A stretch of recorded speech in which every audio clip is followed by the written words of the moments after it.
আসসালামু আলাইকুম। আশা করি সবাই অনেক ভালো আছেন।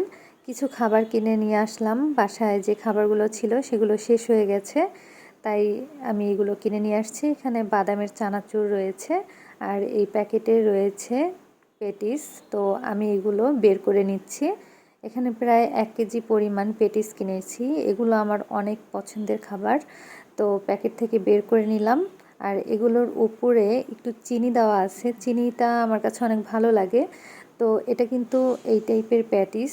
এখানে প্রায় অনেকগুলো কিনে নিয়ে আসছি। এখন এটা আমি কৌটার মধ্যে রেখে দিব, আর এই চানাচুরটা একটা সাইডে রেখে দিচ্ছি। আমি এখানে একটা কৌটা নিয়েছি প্লাস্টিকের, এই কৌটার মধ্যে আমি রেখে দিব। আর এখানে যেহেতু অনেক পরিমাণে কিনে এনেছি, তাই যেগুলো থাকবে সেগুলো আমি আবার অন্য কৌটার মধ্যে রেখে দিব। আর এই পেটিসটা আমার কাছে অনেক ভালো লাগে। আমি চায়ের সাথে এই পেটিসটা খাই। আবার খালিও মজা লাগে, কারণ এর সাথে চিনি দেওয়া আছে, তো এজন্য চিনির কারণে মজা লাগে। তো আমি সবগুলো এই কৌটার মধ্যে নিয়ে নিচ্ছি। যখন আমার অনেক বেশি ক্ষুধা লাগে তখন এই পেটিসগুলো আমি খাই। আর এই পেটিসটা আমি সাধারণত চায়ের সাথেই বেশি খাই, কারণ চা দিয়েই এই পেটিসটা বেশি ভালো লাগে। চায়ের সাথে যেহেতু আমি চিনি খাই না, তাই এই পেটিসটা কেনা, কারণ এই পেটিসের সাথে চিনি থাকে, এজন্য চায়ের মধ্যে আর আলাদা করে কোনো চিনি দিয়ে খাওয়া হয় না। তো এই পেটিসগুলো কিন্তু ছোট বড় সবাই অনেক বেশি পছন্দ করে চিনি থাকার কারণে। এগুলো যেন এরকমই মচমচে থাকে, সেজন্যই একটা কৌটার মধ্যে রেখে দিলাম।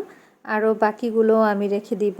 আমি প্রায় 3-4টা কৌটার মধ্যে রাখবো, কারণ যেহেতু পরিমাণে অনেক বেশি, সেই জন্য একটার মধ্যে রাখতে গেলে দেখা যাবে যে এগুলো ভেঙে যেতে পারে, সেই জন্য একটার মধ্যে এতগুলো রাখবো না। এই পেটিসটা কিন্তু একটু মুচমুচে টাইপের, আবার ভেতরটা কিন্তু অনেকটা সফট, খেতে কিন্তু ভালোই লাগে।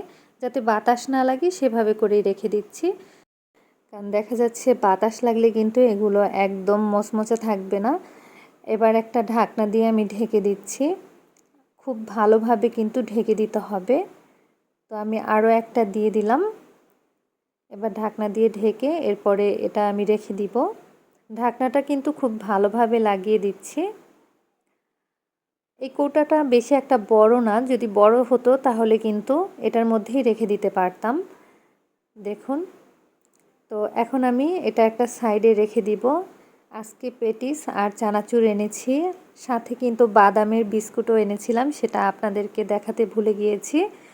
তো আমি চানাচুরের প্যাকেটটা খুলে নিলাম। তো এই কাগজটা একটু ফেলে দিচ্ছি।